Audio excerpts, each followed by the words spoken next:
وہ شخص مکہ میں آیا کرتا تھا، لوگ اس شخص کے پاس اپنے بچوں کو لایا کرتے تھے، وہ شخص مکہ کے بچوں کو دیکھ کر بتا دیا کرتا تھا کہ یہ بڑا ہو کر کیا بننے والا ہے۔ اس بار وہ شخص مکہ آیا تو حضرت ابو طالب رسول اللہ صلی اللہ علیہ وآلہ وسلم کو اس شخص کے پاس لے گئے۔ اس وقت آپ صلی اللہ علیہ وسلم کی عمر بہت ہی چھوٹی تھی۔ قیافہ شناس آپ صلی اللہ علیہ وآلہ وسلم کو ایک نظر دے کر دوسرے بچوں کو دیکھنے لگا۔ جب قیافہ شناس نے وہاں موجود سب بچوں کو دیکھ لیا تو آخر میں اس نے کہا کہ ابو طالب اس بچے کو میرے پاس لاؤ۔ ابو طالب نے اس بندے کی نظر پہچان لی کہ اس نے حضرت محمد صلی اللہ علیہ وسلم کو عجیب نظروں سے دیکھا ہے۔ یہ منظر دیکھ کر حضرت ابو طالب حضرت محمد صلی اللہ علیہ وآلہ وسلم کو وہاں سے لے کر چلے گئے۔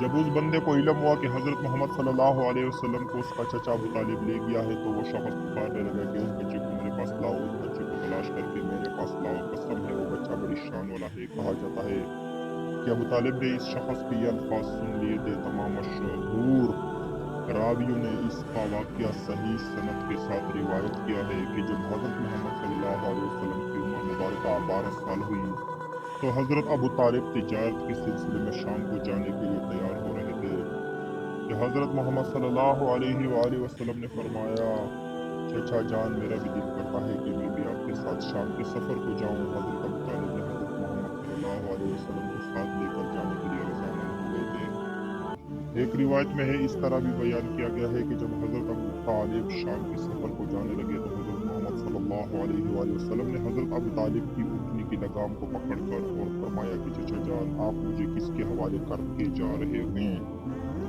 کیونکہ میرے والدین اس دنیا میں حیات نہیں ہے، میرا کوئی بھی نہیں ہے جس کے پاس میں یہاں ٹھہر جاؤ۔ حضرت محمد صلی اللہ علیہ وسلم کی یہ بات سن کر حضرت ابو طالب نے حضرت محمد صلی اللہ علیہ وآلہ وسلم کو اپنی اونٹنی پر بٹھا لیا اور سفر شام شروع کر دیا۔ ناظرین گرامی، یہ حضور اقدس صلی اللہ علیہ وسلم کا پہلا تجارتی سفر تھا۔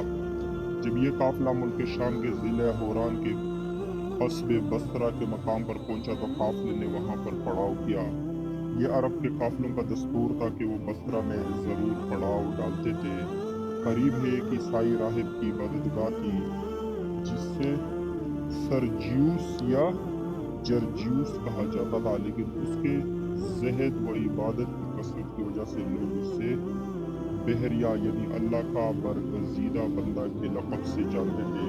یہ راہب علم کا سمندر تھا اور خاندانی راہب تھا۔ اس کا خاندان نسل در نسل راہبوں کا ہی چلتا آ رہا تھا، اس لیے اس زمانے کے لوگ اس کو سب سے بڑا راہب مانتے تھے۔ قریش کے لوگ وہاں سے گزر رہے تھے، اس سے پہلے کبھی بھی اس راہب نے قریش والوں کو اپنے پاس ٹھہرنے کو نہیں کہا تھا۔ اس بار راہب نے ایک قافلے میں حضرت محمد صلی اللہ علیہ وآلہ وسلم کو دیکھ لیا تو اس نے سارے قافلے کے کھانا تیار کر دیا، سب کا قافلے والوں کے لیے کھانے کا انتظام کیا۔ اس نے دیکھا کہ حضرت محمد صلی اللہ علیہ وسلم پر ایک بدلی سایہ کیے ہوئے تھے۔ جب یہ قافلہ ایک درخت کی چھاؤں میں آ کر روکا تو راہب نے اس قافلے کے اوپر ایک بدلی کو دیکھا۔ وہ بدلی اپنا سایہ درخت پر ڈال رہی تھی۔ اس درخت کی شاخیں اس طرف جھکی ہوئی تھی جس طرف محمد صلی اللہ علیہ وآلہ وسلم موجود تھے۔ سبحان اللہ۔ یہ منظر اس لیے پیش آیا کہ جب حضرت محمد صلی اللہ علیہ وآلہ وسلم اس درخت کے نیچے پہنچے تو قافلے والے پہلے ہی اس درخت کے نیچے کھڑے ہو گئے تھے، کیونکہ کافی لوگ وہاں موجود تھے، کچھ جلدی پہنچے کچھ بعد میں پہنچے۔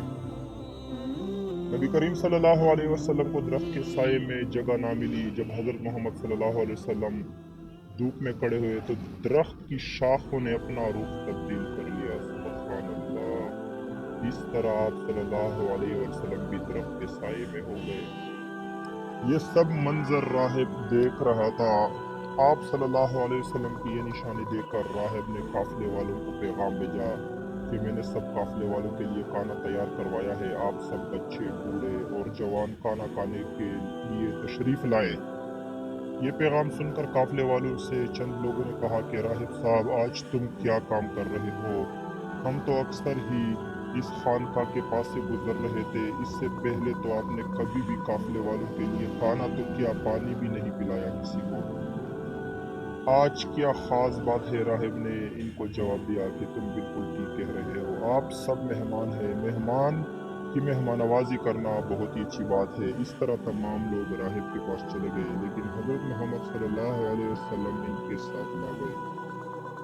آپ صلی اللہ علیہ وسلم کو پڑاؤ میں ہی چھوڑ گیا تھا، کیونکہ آپ صلی اللہ علیہ وسلم بہت چھوٹے تھے۔ آپ صلی اللہ علیہ وسلم اسی درخت کے نیچے بیٹھے رہے۔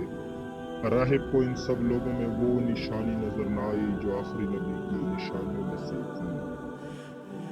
اس نے یہ عجیب منظر دیکھا کہ وہ بدلی وہاں ہی رہ گئی جہاں نبی کریم صلی اللہ علیہ وسلم تھے۔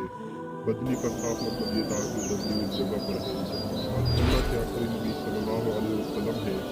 راہب نے کہا کہ قریش کے لوگوں، میں نے سب چھوٹے بڑوں کو دعوت دی، کسی کو پیچھے مت چھوڑ کر آنا۔ راہب کی بات سن کر قریش والوں نے کہا کہ سب لوگوں کو آپ کی دعوت پر آنا تھا، ان میں سے تو کوئی رہا نہیں، لیکن ہم ایک لڑکے کو پڑاؤ میں چھوڑ کر آئے ہیں جو بہت ہی چھوٹا ہے۔ راہب نے کہا کہ مہربانی کر کے اس کو بھی قافلے کے ساتھ ہی بلا لیا جائے۔ راہب نے کہا کہ میں نے اس لڑکے کو آپ کے ساتھ دیکھا تھا۔ اس کے بعد ایک بندہ آپ صلی اللہ علیہ وسلم کو لے کر قافلے کی طرف چلا گیا، وہ بدلی بھی آپ صلی اللہ علیہ وسلم کے اوپر ہی تھی۔ اس بدلی نے سارے راستے آپ صلی اللہ علیہ وسلم پر سایہ کیے رکھا تھا۔ بہرحال یہ سب منظر بڑے غور سے جانچ رہا تھا۔ راہب آپ صلی اللہ علیہ وسلم کے جسم میں وہ سب نشانیاں تلاش کر رہا تھا جو ان کی کتاب میں درج تھی۔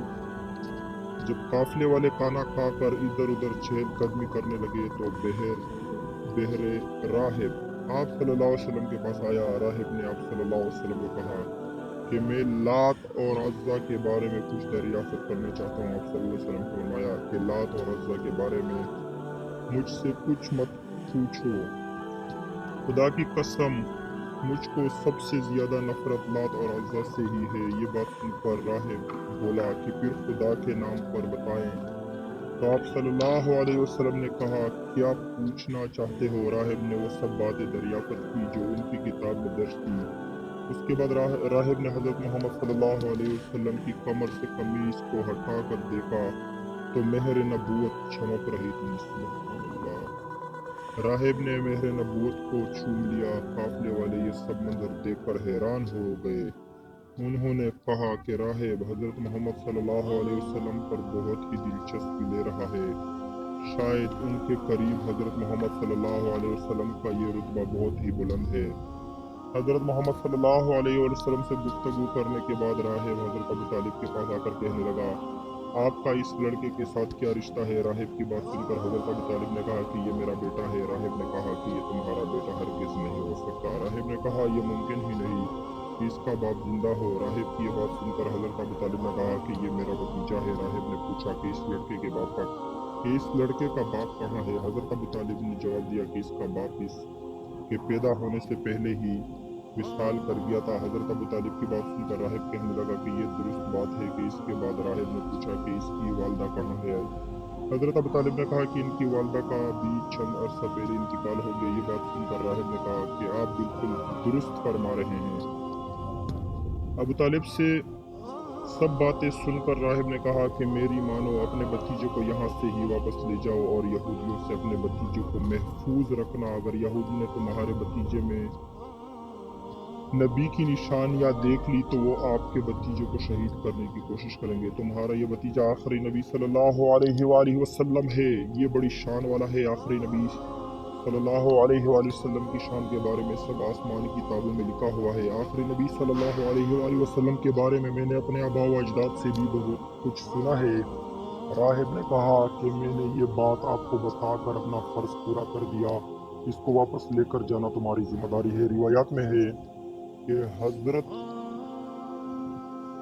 ابو طالب راہب کی باتیں سن کر خوفزدہ ہو گئے۔ آپ صلی اللہ علیہ وسلم کو واپس مکے میں لے کر آئے۔ اس واقعے کے وقت آپ صلی اللہ علیہ وسلم کی عمر 9 سال تھی۔ اگر یہ ویڈیو آپ کو اچھی لگی ہو تو چینل کو لائک اور سبسکرائب ضرور کریں اور دوستوں کے ساتھ شیئر کریں، ثواب دائم حاصل کریں۔ ہمیں دیجیے اجازت، اللہ حافظ۔